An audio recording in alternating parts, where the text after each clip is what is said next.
तो हम लोग भारतीय संविधान के भाग 4 का या फिर भाग 4A को देखेंगे। 4A को देखेंगे जिसमें मूल कर्तव्य या फंडामेंटल ड्यूटीज रखा गया है, फंडामेंटल ड्यूटीज रखा गया है। और हम लोगों को पता होना चाहिए कि फंडामेंटल ड्यूटीज जो है रशिया के कॉन्स्टिट्यूशन से प्रेरित है। रशिया के कॉन्स्टिट्यूशन या रूस के संविधान से लिया गया है, संविधान से लिया गया है। परंतु सबसे पहले जो लागू हुआ था, कहाँ पे? पहले लागू जापान पे हुआ था। ये हम लोगों को पता होना चाहिए। अगर कॉम्पिटिटिव एग्जाम में ये पूछे कि मूल कर्तव्य जो है वो कहाँ के संविधान से लिया गया है, तो हम लोगों ने, इंडिया ने मूल कर्तव्य जो है रशिया के संविधान से लिया गया है। परंतु सबसे पहले लागू कहाँ हुई थी? तो जापान के कॉन्स्टिट्यूशन पे लागू हुआ था। मूल कर्तव्य है क्या? तो मूल कर्तव्य नागरिकों को दिया गया एक नैतिक कर्तव्य है, नागरिक कर्तव्य है, जो कॉन्स्टिट्यूशन के पार्ट 4A के अनुच्छेद 51A में रखा गया है। 51A में रखा गया है।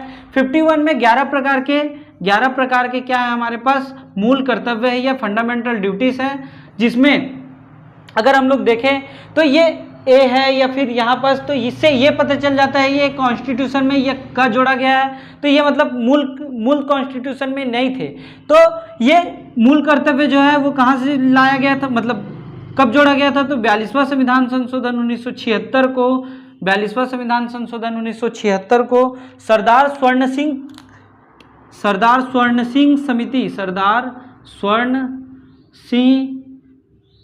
समिति की सिफारिश पर जोड़ा गया था। सरदार स्वर्ण सिंह समिति की सिफारिश पर जोड़ा गया था। सरदार स्वर्ण सिंह समिति की सिफारिश पर 42वां संविधान संशोधन 1976 में जोड़ा गया था। परंतु सरदार स्वर्ण सिंह ने 8 मूल अधिकारों को रखा था, 8 मूल कर्तव्य को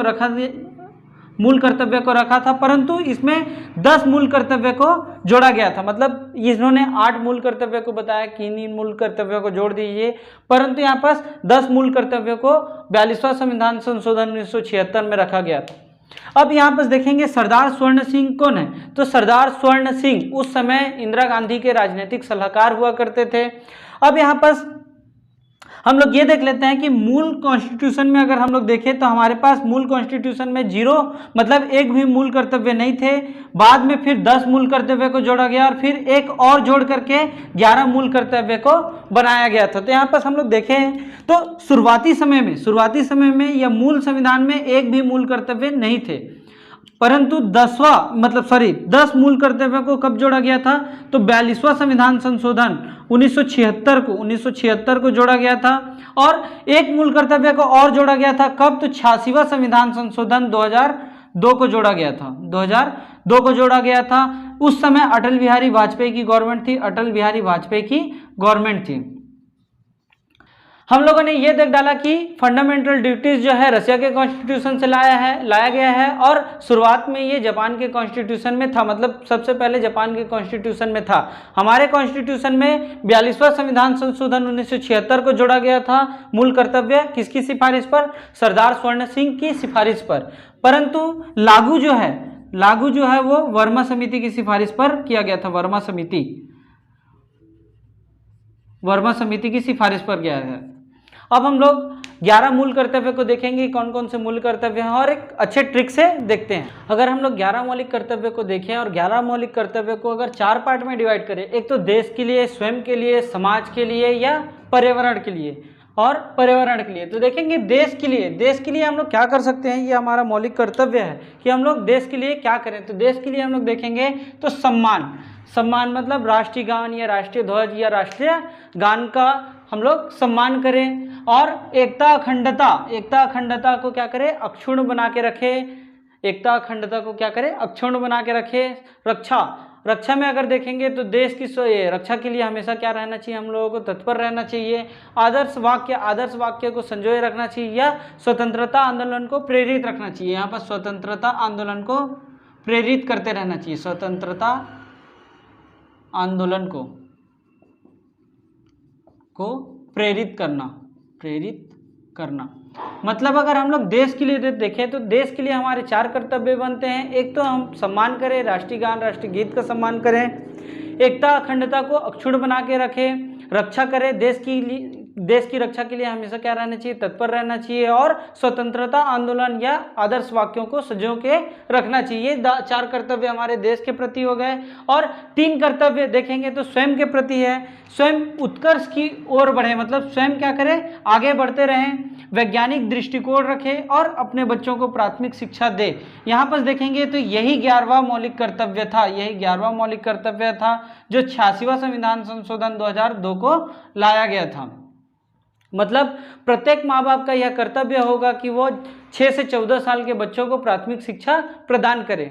मतलब देखेंगे हम लोग तो स्वयं 3 कर्तव्य हमारे पास हो गए। 3 कर्तव्य में स्वयं उत्कर्ष की ओर आगे बढ़े, वैज्ञानिक दृष्टिकोण रखें और अपने बच्चों को प्राथमिक शिक्षा दे। समाज के लिए देखेंगे तो समाज में भाईचारे की भावना को विकसित करें, भाईचारे की भावना को विकसित करें और मिलीजुली संस्कृति की रक्षा करें। ये समाज के प्रकार हम रक्षा करें। अब यहाँ पर पर्यावरण के लिए देख लेते हैं। तो पर्यावरण में हम लोगों को बोला गया है कि पर्यावरण की रक्षा करें, पर्यावरण की रक्षा करें और ऐतिहासिक धरोहर का संरक्षण करें, ऐतिहासिक धरोहर का संरक्षण करें। अब हम लोग देख लेते हैं, ये 11 मौलिक कर्तव्य तो हो गए हमारे पास। पहले देख लेते हैं, 4 देश के प्रति हो गए, 3 स्वयं के प्रति हो गए, 2 समाज के प्रति और 2 पर्यावरण के प्रति हो गए। तो ये 11 मौलिक कर्तव्य हो गए। 11 मौलिक कर्तव्य में एक चीज और देख लेते हैं। तो 11 मौलिक कर्तव्य को ना मानने से भी कोई दिक्कत नहीं है, परंतु 4 मौलिक कर्तव्य ऐसे हैं जिसको ना मानने पे हम लोगों को सजा का प्रावधान रखा गया है। मतलब 4 कर्तव्य को देखेंगे तो एक मौलिक कर्तव्य सम्मान है, मतलब देश के प्रति यहाँ पर देखेंगे तो राष्ट्रीय गान, राष्ट्रीय गीत और राष्ट्रीय ध्वज का क्या करना चाहिए, सम्मान करना चाहिए। यदि हम लोग नहीं करेंगे तो इसमें सजा का प्रावधान है, इसमें सजा का क्या है, सजा का प्रावधान है। अगर नहीं करेंगे तो यहाँ पर कानूनन कार्रवाई हो सकती है। अब यहाँ पर देखेंगे तो देश की रक्षा, आदर्श वाक्यों और स्वयं उत्कर्ष, ये वाला यहाँ पर बच्चों को प्राथमिक शिक्षा न देने पर माँ बाप के ऊपर कार्रवाई हो सकती है। और पर्यावरण की रक्षा करना, पर्यावरण की रक्षा करना मतलब कोई पेड़ काटे पड़ा है तो ये नहीं होगा, वहां पर उसको सजा का प्रावधान रखा गया। और ऐतिहासिक धरोहर का संरक्षण करना भी क्या है, हमारा कर्तव्य है, यह दायित्व है, कानूनन दायित्व है। तो हम लोग देख डाले 4 मौलिक कर्तव्य ऐसे हैं जिस पर सजा का प्रावधान रखा गया है, परंतु बाकी मौलिक कर्तव्य के लिए सजा का प्रावधान नहीं है। मौलिक कर्तव्य की कुछ जगह आलोचना भी होती है। तो मौलिक कर्तव्य में हम लोग आलोचनाओं को अगर देखें तो ये सबसे पहले तो इसको हम लोगों ने कहाँ रखा है, तो कॉन्स्टिट्यूशन में 4A में या फिर 4क में रखा है, जो कि इसको फुल वैल्यू नहीं मिलता है यहाँ पर। अगर इसी को हम लोगों यहाँ पर मौलिक कर्तव्य के बाद रखते हैं, मौलिक अधिकार के बाद रखते हैं तो इसका कुछ ना कुछ वैल्यू होता है, या फिर डीपीएसपी के बाद रखा गया इसलिए थोड़ा इसको आदमी समझते नहीं है या देखते नहीं है, बोल सकते हैं ये इसकी एक आलोचना तो है। दूसरी आलोचना हम लोग देख सकते हैं, तो इसमें जो 11 मूल कर्तव्य रखा गया है, इसमें एक मूल कर्तव्य कर देना या टैक्स देना, मतलब प्रत्येक नागरिक का एक दायित्व होना चाहिए कि वो टैक्स दे, ये भी रखा जा सकता था। दूसरा, मतदान के लिए दे सकते थे, मतदान प्रत्येक नागरिक का कर्तव्य हो कि वो मतदान करे, ये वाले चीज को भी रखा जा सकता था, परंतु 11 मूल कर्तव्य को ही रखा गया था और ये इसकी आलोचना में काउंट हो सकते हैं। पहली आलोचना तो ये बोल सकते हैं कि ये मूल कर्तव्य जो है 4 कम है, मतलब डीपीएसपी के बाद रखा गया इसलिए इसका वैल्यू कम है। और दूसरी आलोचना में ये बोल सकते हैं कि यहाँ पर प्रत्येक नागरिक का यह कर्तव्य होना चाहिए था कि वो टैक्स दे और मतदान करे, ये कर्तव्य में डालना चाहिए था। आई होप आप लोगों को मौलिक कर्तव्य में सारी चीज़ों को समझ गए हैं। Thank you.